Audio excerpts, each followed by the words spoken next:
Thank you for joining us. I'm Paul Wilson. And I'm Chris Emke. And this is Diesel Performance Podcast. Guys, we are excited. We got a brand new series of episodes we're going to put together here. And Chris, I also kind of realizing, looking at the time frame, we're going to get all of this done before we start UCC interviews. We couldn't have timed that any better. You know? It's almost like we planned it. Yeah, but we didn't. But we did. With this series, Paul, I think there's a lot of chatter in the industry right now surrounding fuel costs, fuel usage. There's no secret, as this airs, diesel on an average is around $5 a gallon. Yep. Okay. And we get a lot of questions over at the shop, asking different questions about fuel types, different modifications you can do, things like that. And I thought it would be a really good opportunity to either A, debunk some of those myths, inform, what kind of improvements could be had, because it's an expensive endeavor to operate a truck or a car. And fuel mileage, right? I mean, that's one of the things is not only do we get questions about fuel quality and fuel additives and all sorts of things that are related around fuel, but the end goal, I think, well before there was ever any price hike in fuel was people always want better fuel mileage.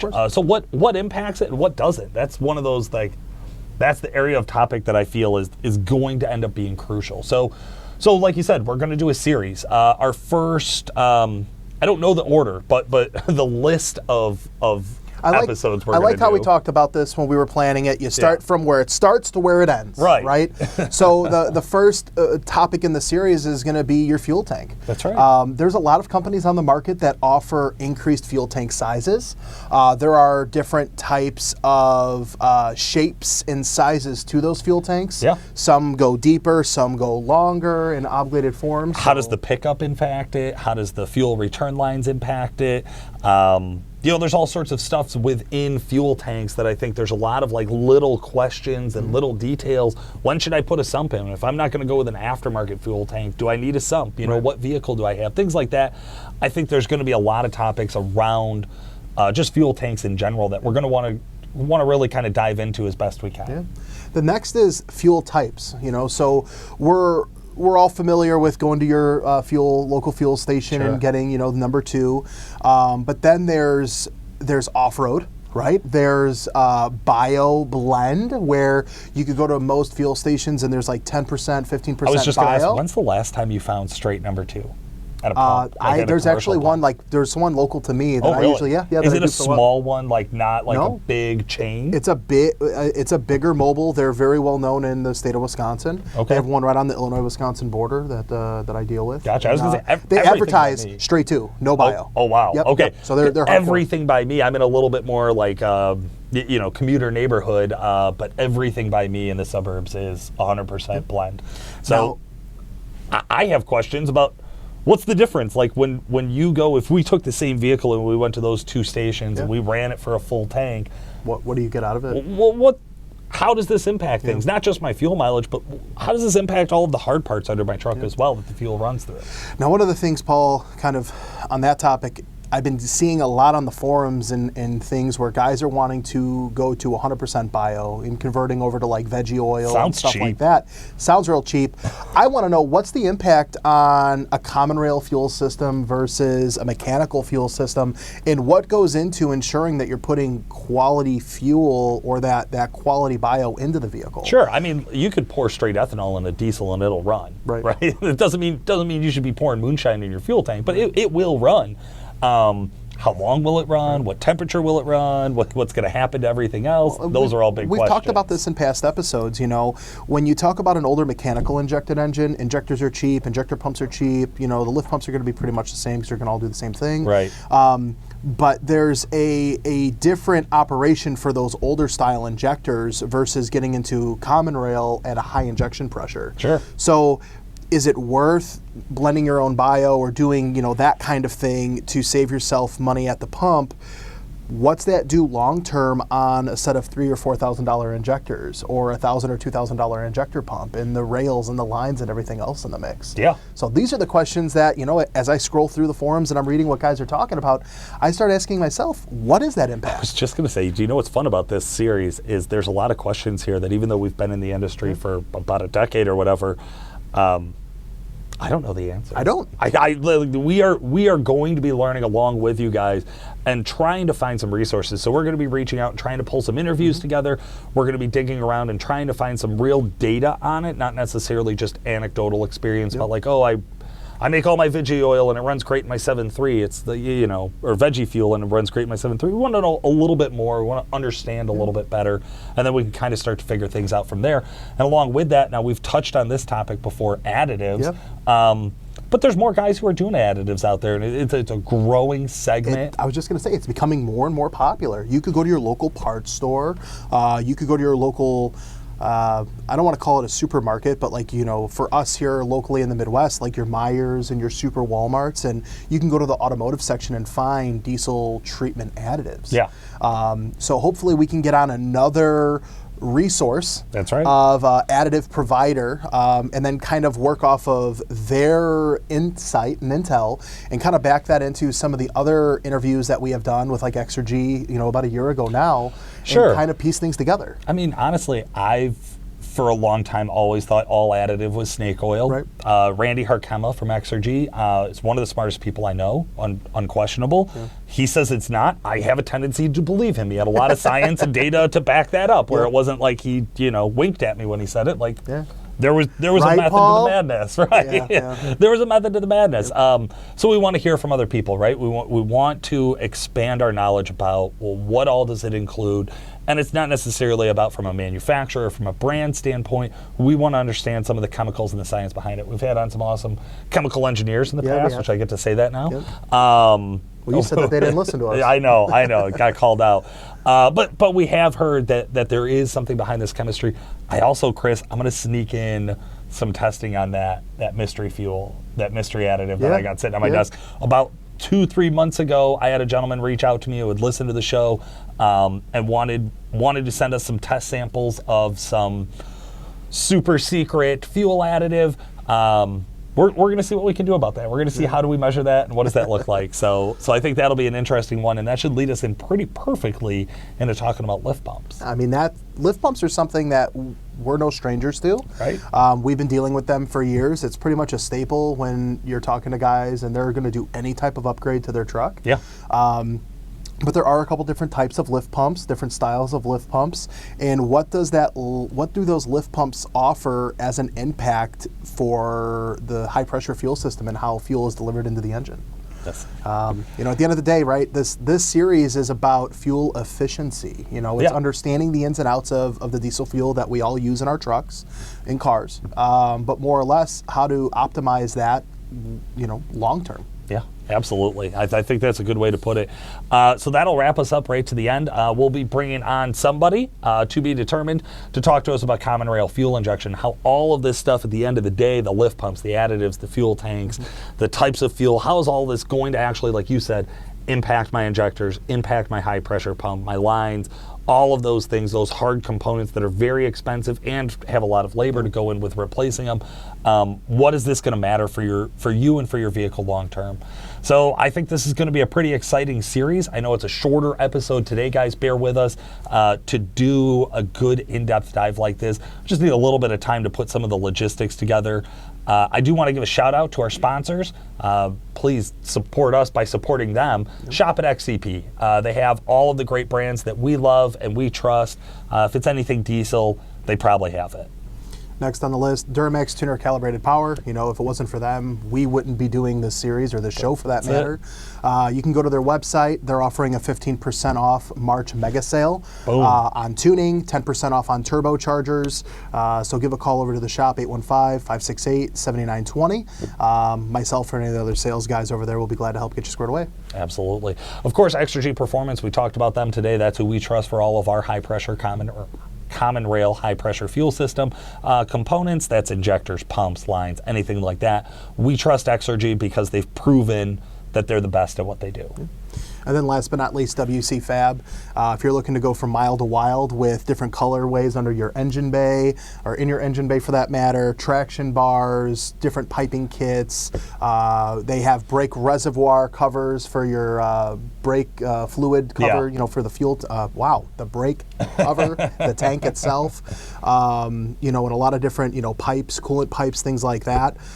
So if you're looking for turbo kits or just putting up the engine bay, WC Fab can be your one-stop shop for that. Also, a little bit of an update, guys. We had announced previously that we are putting out a $1,000 bounty for our emissions-equipped sled pull shootout. I've got that finalized. We're going to be publishing dates next week, so we'll have a lot more media out about that. It's going to be 3 sled pulls. We'll be running with the work stock class, so that's like a stealth turbo class. You have to have a stock appearing turbo. If you're in that class and you have emissions equipment, we'll automatically kick you into the emissions equipped sled pull shootout. With that, I've got at least one other truck that I know is going to be out there with our Ford, and that's Jason from WC Fab. He's going to be out there with the Dodge. Well, he's going to be out there with something, maybe the Dodge. So 3 pulls. Winner, of all the points, the highest points at the end of the 3 pulls gets $1,000. That's it. Yep. Sold. So we're excited for that, and you're going to be excited to hear from the rest of our team over here at Diesel Performance Podcast. Stick around. We got more show coming at you in just a moment.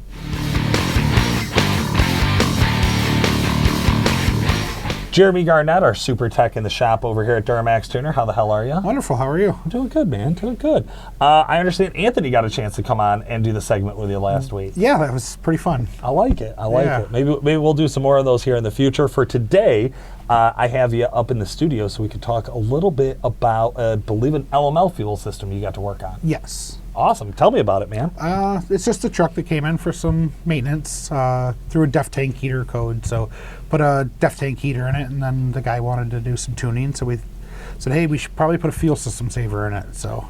Okay. Can you walk our listeners through what is a fuel system saver? Fuel system saver is a new regulator from Exergy, and they put a new screen on top or bottom, I guess, however you look at it. Sure. They put a new screen over the regulator to stop fine material, as in if there is a failure in the CP4, the regulator is potentially going to stop all that metal from going through the rest of the fuel system. That's so huge, man. When those LMLs first came out, we saw the first handful of CP4 failures. Right. It would take out the entire fuel system. So you'd lose your CP4 pump, you'd have to get new lines, you'd have to get new tubes, you'd have to get new injectors. Drop the tank. Everything. Yeah. Everything would have to get pulled. Yeah.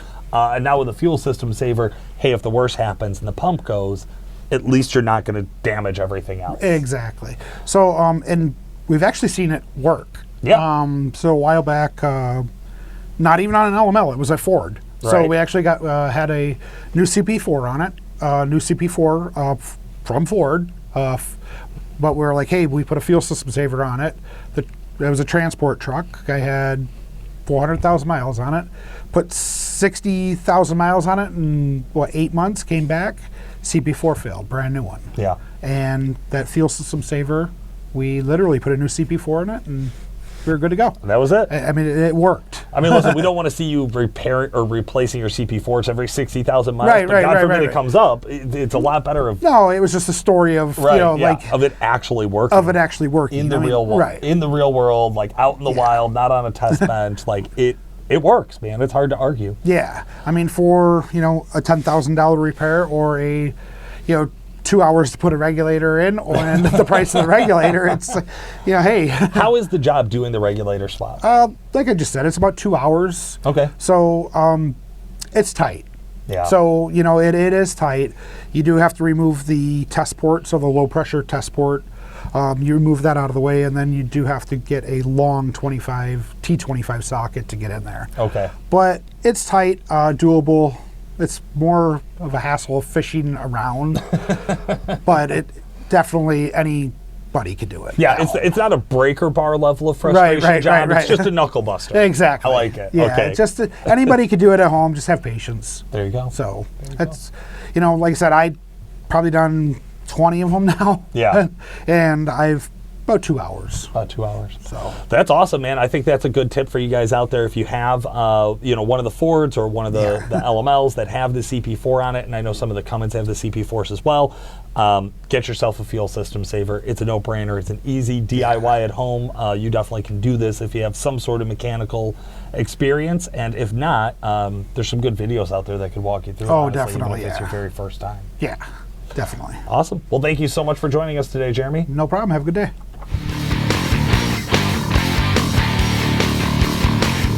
All right, folks, it's time to talk with our remote support expert, Sean Lynn. Sean, how the hell are you? Great. How are you, Paul? I'm doing good. Sean's on the show so he can talk to us a little bit about his day-to-day experiences working in customer service over at Duramax Tuner and helping people out with all of your remote support and your expertise around diesel and instructions and how-tos. What are we talking about today? We're talking about A40 transmission reads when you purchase tuning from us. A40 transmission reads. Okay, yeah. So anybody who's looking to read out their A40 or even A50, right, TCM, so your transmission control module, there's a pretty simple process to follow with an EFI Live hardware, which we call a SPADE. Other people will call it AutoCal. It's the same thing. So what do I do, man? Yeah, so this applies to basically an LBZ and LM truck typically. Sometimes we need a read off of the controller in order to build the files correctly. Okay. Sometimes it's truck specific, sometimes it's just the fact that it's an A40.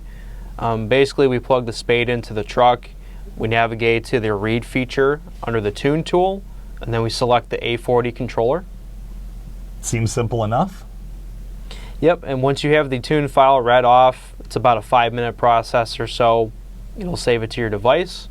You'll need to then go on your computer and put the device either into USB drive mode or open up EFI Live Explorer, and we're looking for the read folder, and that's where we'll have that file at. Gotcha. Okay. And then once you find that file, you just drag and drop it over to your desktop, and then you can attach it in an email and send it off to whoever you need to. Obviously here, you'll be sending it to us, probably straight over to Sean to get that done. Yeah, or stock file at DuramaxTuner.com. Either way, it's going to get to the tuning department to get the files built. Where do people have problems? What are the issues that guys run into with this? Most of the trucks we send the tunes on engine and transmission tunes, so sometimes people are under the assumption like, oh, I already have the files on here, or they'll be like, I never got the file. Well, this certain year range, 06 to 2010 trucks, we just need to read off the trans control module because of the variances there. All right. And they didn't know they needed to send the reads in is all. I gotcha. Okay, so most of the time it's not necessarily a hard process. It's just who knows that they have to go and do it. Yep. And then once you know that you have to do it, you can follow the instructions. Where can they find the instructions? We have them on the knowledge base. We have the stock reading instructions on there, and whenever somebody calls in, I lead them to those instructions or offer them help, and then obviously A40 in this case. That's right. So if you have gotten a SPADE hardware from Duramax Tuner, you should be able to flip that over on the back. There will be a little QR code. Don't be intimidated. Just pull out your smartphone, hover the camera over the QR code, and it automatically will come up with a link that you can click. Click that link and it'll take you right to the correct instructions, and that should walk you through everything you need. Yes, sir. Thanks for joining us today, guys. This has been Paul Wilson. And Chris Emke. Make sure to like and subscribe, and we'll talk to you again soon. Folks, I'm here with Sean Lynn, our super, fuck me, Our super fuck me.